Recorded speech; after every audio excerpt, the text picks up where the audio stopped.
Howdy folks, in today's video we're just going to talk about some stuff that I think about all the time with regard to Trench Crusade. I could certainly be accused of thinking too deeply about aspects of the game that just don't matter, but we can't help where our minds will take us.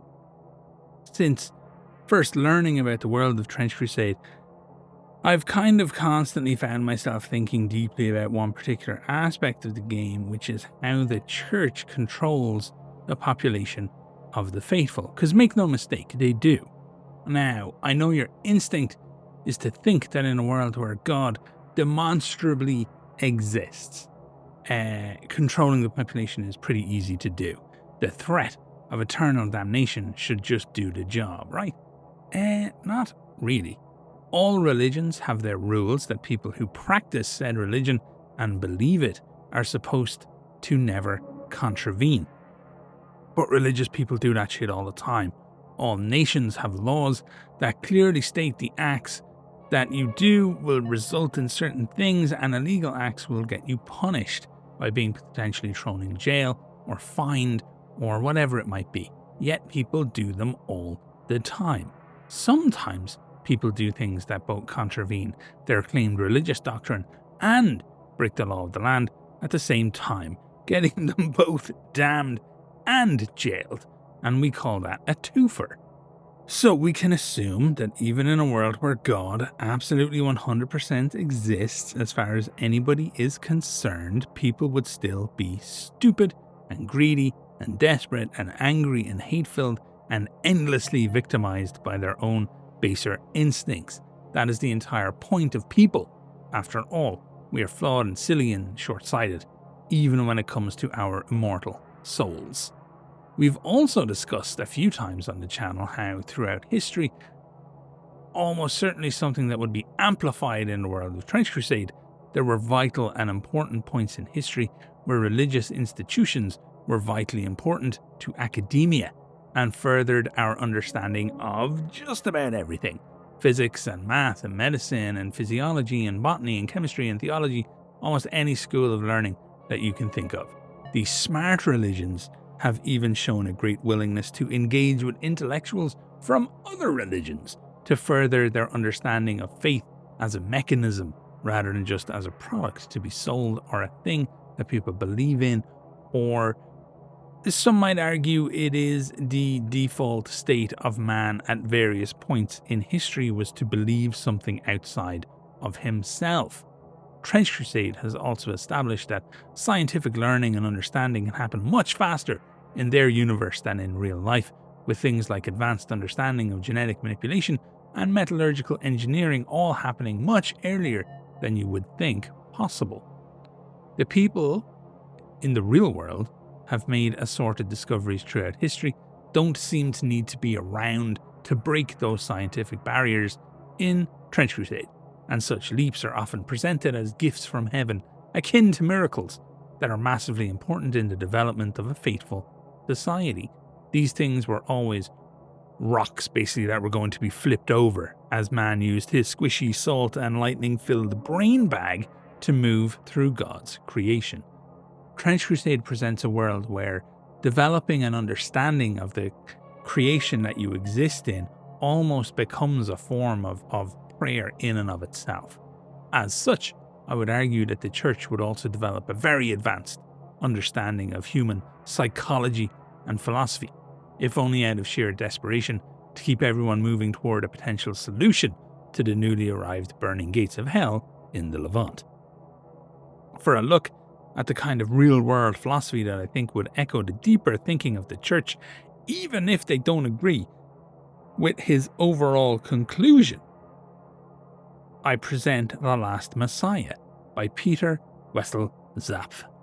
In his essay The Last Messiah, Norwegian philosopher, author, artist and lawyer, so you know he was a true pessimist, Peter Wessel Zapf proposes that the depth and breadth of humanity's consciousness is actually an evolutionary mistake.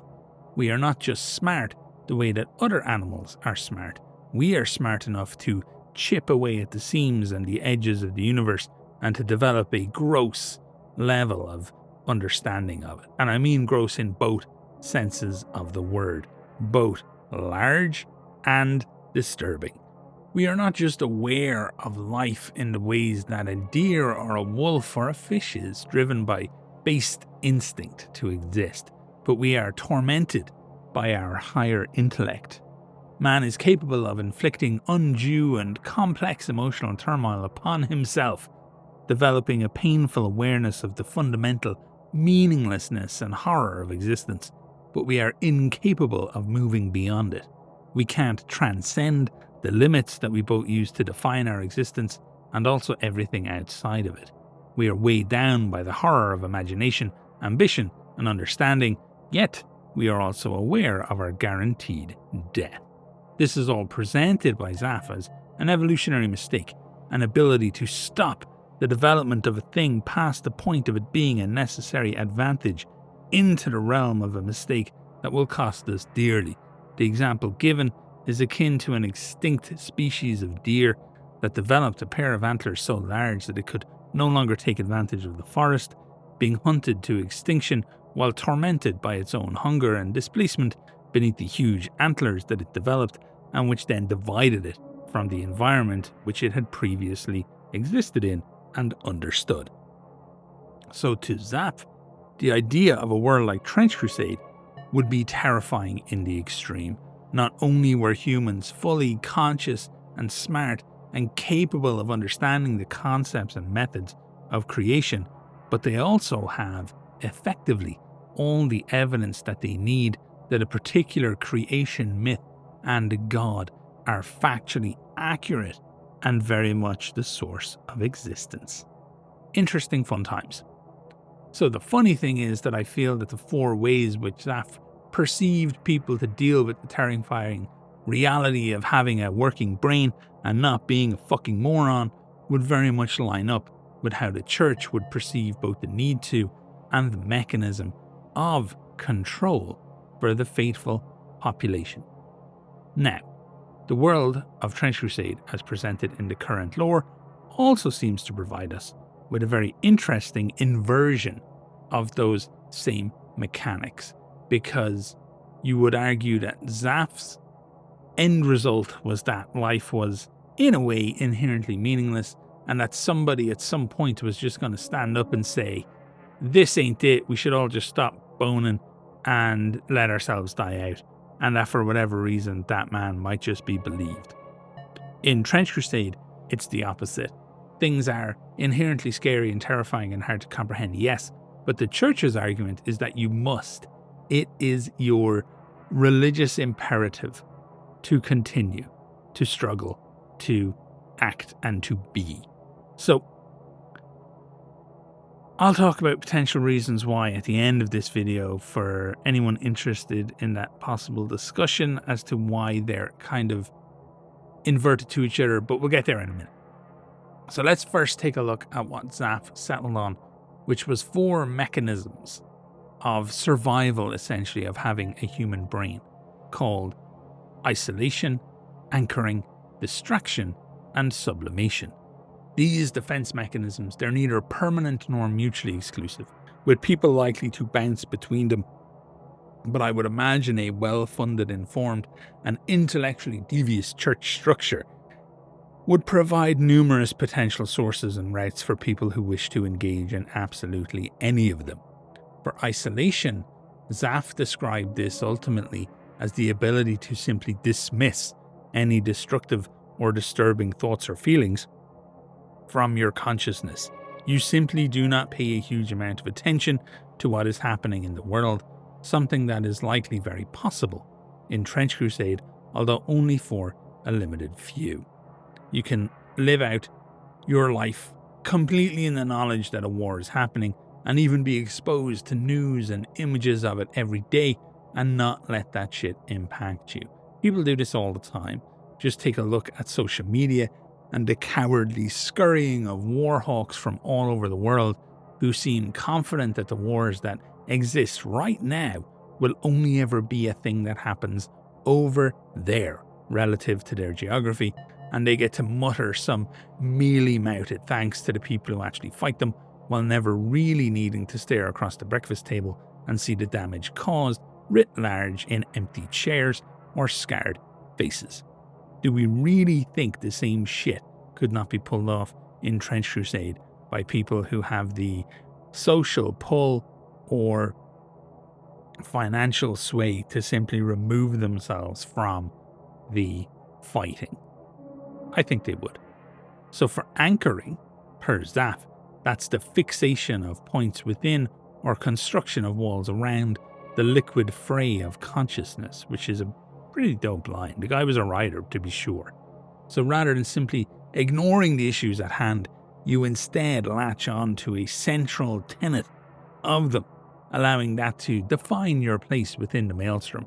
A really good example of this in the world of Trench Crusade are actually the Trench Pilgrims.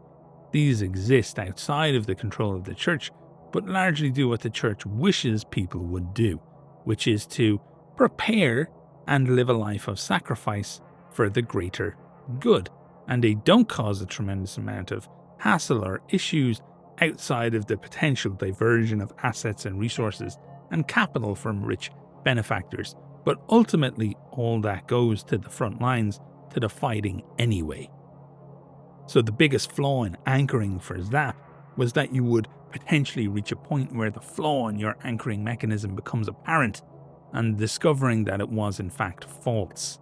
This seems less likely to happen in the world of Trench Crusade than, let's say, some guy who makes Star Wars his entire life and then they release a trio of shit movies and it shatters his psyche to the point where he's pooping at a bus stop. Just an example. So I'm going to guess that people who anchor in the world of Trench Crusade do so at the extreme ends of God exists and expresses his will, and I need to exercise that expression in his name by shit-stomping demons back to hell. You know, you can really anchor onto something that's going to be relevant and pertinent and present for the remainder of your potentially very short life, depending on how long it takes you to get to no man's land. So distraction, as described by Zap, is when one limited attention to the critical bounds by constantly enthralling it with impressions. This is actually somewhat similar to anchoring, but perhaps requires a different personality type, and it's also likely to be more short-lived. Remember, fight or flight is only a problem as a panic response when there is nothing inspiring those feelings. In the event of something being legitimately scary, it's a perfectly valid response. Distraction needs only exist when fight or flight is peaking due to the specter of threat rather than the presence of it. In the real world, a pretty good way to distract someone who is panicking is to ask them a simple question. Sometimes this will be to list 5 things that they can see and 4 things that they can hear and 3 things that they can smell and 2 things that they can touch and 1 thing that they can taste. It's a need to focus, and it distracts you from the feelings of panic and helplessness. Then it grounds you. Prayer, right, is another excellent option for this. And I don't want to get into it all here. It's potentially a video for another time and after a lot of research, as it's a huge subject. But there is research that indicates that the presence of prayer and faith have very real, tangible, measurable benefits in real life. So, the church is dealing in prayer. It's a currency there. Something scary has happened, pray. It gives you an instant distraction, an instant reaction to the thing that is freaking you out and causing you to struggle with the nature of your current existence. Not bad, built into the process. And then finally, we have sublimation, which is the refocusing of energy away from negative outlets towards positive ones. And the church would have an almost endless list of positive results that you could achieve with your energy. Even for those unwilling or unable to potentially fight, there are armies that need to be fed and looked after and clothed and supplied and given every kind of thing that they could possibly need. And there's mines that need to be won and reports from the front lines that need to be written and censored and sanitized for common consumption. We know that traveling cinemas bring tales of heroism and fate from the front to every town in Europe. Songs must be written and art created. The irony is that the art and creativity take on an incredible power that people often in the modern day would scoff at. because they lack the ability to discern just why propaganda wars are actually so important, even if you are on the right side of the moral compass. We also know that the church likely uses things like potions and chemicals or controlled substances or whatever it is you wish to keep large portions of different sections of populations docile and focused. But mostly, they would likely just boil it all down to faith as a soft science and apply that accordingly. It would get most of the work done. This might seem very difficult to do, but ultimately, the planet you live on right now is populated with billions of people who are doing all this shit all the fucking time. If you sit down and really think about the nature of life and really let that idea into your head that by and large you are a completely pointless speck in the universe cursed with the knowledge to know and the emotional spectrum to feel pain and upset about it, well, that might get you a little bit. If you believe in any form of religion and you think that you are capable of understanding the true desires of your particular deity, I would question your ego a little bit. And I would suggest that you allow doubt inside for a second and understand what that doubt could do to you over time. In the world of Trench Crusade, the ultimate issue that most people have is not that life ends, which was the basic tenet of Zap's belief, that you would be endlessly aware that you were hurtling towards your own obliteration, however it was that would occur. Right? In Trench Crusade, it's not about that.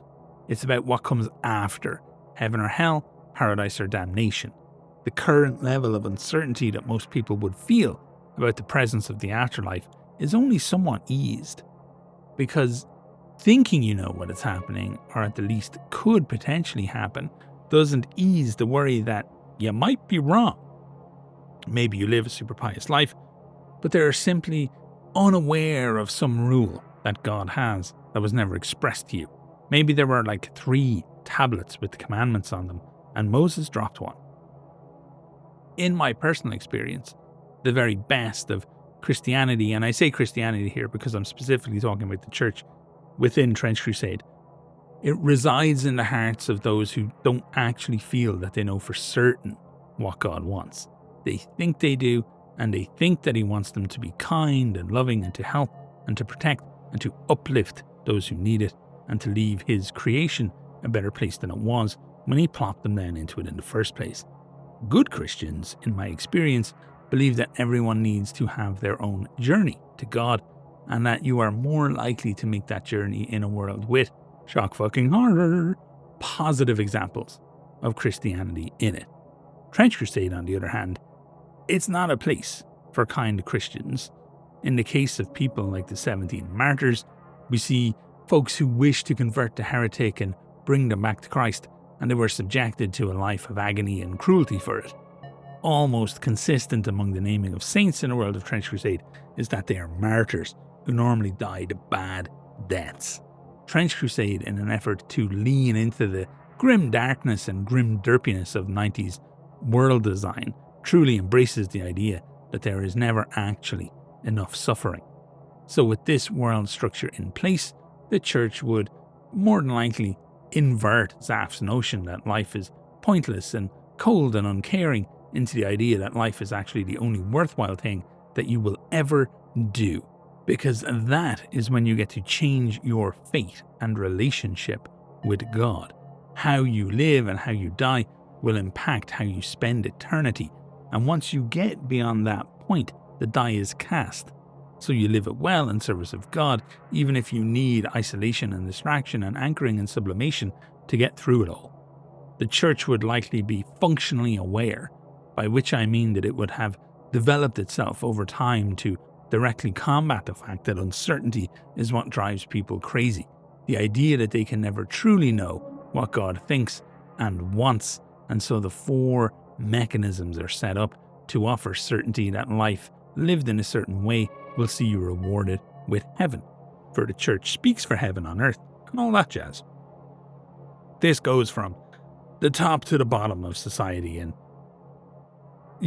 as far as we know, basically, within the world of Trench Crusade. Everything from the Sword Congress of Vienna that sees the tithes paid to New Antioch on down means that following the rules and doing your part will get you access to heaven. We have an intact concept of the indulgence, showing that as long as you have value to the church, and by extension of that, the efforts and impetus of God himself, you can find redemption no matter the sin. So yeah, I'm aware that these types of videos tend to have a more limited audience, but I just think this thing is kind of fun to talk about. I like to imagine, like, I approach this stuff from a writer point of view because I'm a writer. I like to break it all down and think about it and find some sense of the subtext and the exploration of it. Even if it's not there, I'm the part of the people who are developing the game. I just think it's fun and it's important to do. Now, people often get mad at me over these types of videos. They decide that I'm being disrespectful towards some tenet of existence or human history or their own personalized fate that they hold vitally important. But there's honestly not much I can do about that shit. Like, I'm sorry. Like, I can't help you. Some people just want to be mad about stuff. From what I can find, I don't want to be mad about stuff. I just want to talk about stuff that I like. So I do that here. But anyway, that's the video. I just thought it was funny when it hit me as I was reading The Last Messiah. And I've linked The Last Messiah in the description below. I was thinking about doing a reading of The Last Messiah at some point, but I cannot find the details basically on the copyright. So I don't think I'm going to do that here. I might set up a new channel and do readings of philosophical essays on it if people like that idea. Just something simple, like no monetization, no music, but maybe like drone sounds or ambient or something, and then just talking so that people fall asleep to. I don't fucking know. There are lots of videos coming soon. There's the new model I'll be doing with Creature Caster next month. Sorry it took so long to get this month's out. There was just stuff, guys. There's shit happened. It was one of those things. We now have hopefully systems in place to avoid that shit happening, even if one of us is like taken out of action, basically, as I was for a bit of time last month. Expect a lot of cool shit coming. We're nearly at 100k on the channel, which is an interesting time. It's not something I ever worked towards or thought of, but I've got some cool stuff on the bubble to give away. So you might like it, I hope. And yeah, that's it. More stories next month. A new chapter in Rough and Ready's is like a week away.